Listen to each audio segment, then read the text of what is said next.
This is Carla Alexander. I'd like to share a story with you. Something that happened to me last week, actually to the day. I got arrested for a speeding ticket that I had forgotten about because I broke my foot. So the day I'd gotten arrested was actually the day I'd found out that I actually had a warrant out for my arrest. But, not thinking much about it because what are the odds of finding out you have a warrant and then getting arrested on the exact same day, right? You would think, you know, yeah, it happened to me.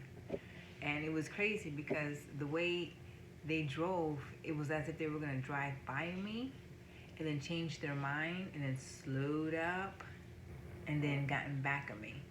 And they ran my plates. My plates said that we weren't registered, which we weren't, but that wasn't what they ran me in for. There was a warrant for my arrest. So I got to experience the embarrassing, handcuffed in front of your children thing, if that's even a thing, I guess. And in the back of the car, I kept saying, God, this can't be real. This can't be happening to me. That there's something else you have for me. There has to be, because it just didn't make any sense. Like the way the events played themselves out, it was like, it couldn't have played out any other way. It just couldn't happen.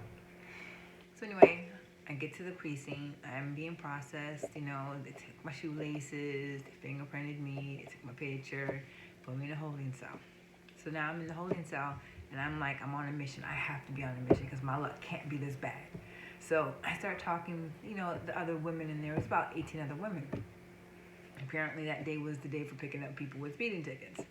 So hours had gone by, and I wasn't scared. I didn't feel like this anxiety about anything. There were a few women in there that really couldn't handle it and were like crying from the moment they got in there until I left. But it was so funny because this whole time, they kept transferring us back and forth between cells. Once they wanted to clean it, then they were doing something else. I don't even remember, but back and forth. Finally, we get back into the cell, and it'd been hours, and I'm sitting there, and then all of a sudden, this girl sits in front of me, and I ask her, I'm like, "Are you okay?" She says, "No, I will be," and then she just spills her guts about how bad she felt that she was there, and her friend was there, and it was because of her that her friend was there, and she didn't know what to do, and she felt so bad, she was so distraught. And I says, well, let me ask you a question. Have you learned your lesson? Are you going to do this again? And she says, I will never do it again. I said, so then there you have it. I'm like, you're being way too hard on yourself. I says, people make mistakes. We're all human. I said, your friend is out there knowing how distraught you are and is trying to work on getting herself bonded just so that you guys can get out at the same time, because she is your friend. That's your friend. And the girl just, she looked at me. She goes, I appreciate you so much right now. You just don't understand how much I appreciate you. She's like, you're just, you have such a kind-hearted spirit, and oh my gosh. And she must have said this about 4 times before I was like, oh. And I said to her, I go, you're the reason why I'm here. So I stood up and I gave her a hug. And I said, everything is going to be fine. I said, you just have to have faith.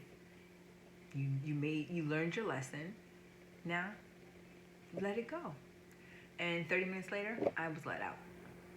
So the moral of the story is God is going to put you in place where and when He wants, and there is nothing you can do about it. I literally had to spend time in jail just to help this one individual. And as a worker for God, what else am I going to do, right? So I got my ticket paid, I can't drive for 6 weeks, but because my license is suspended, but I got to help somebody else. Sometimes you gotta look at the good for what it is. So don't forget, stay fat, y'all. Don't forget to stay fat. Feel good about yourself. Help others whenever possible. Always laugh even through the pain, and thank God every single day for what you have.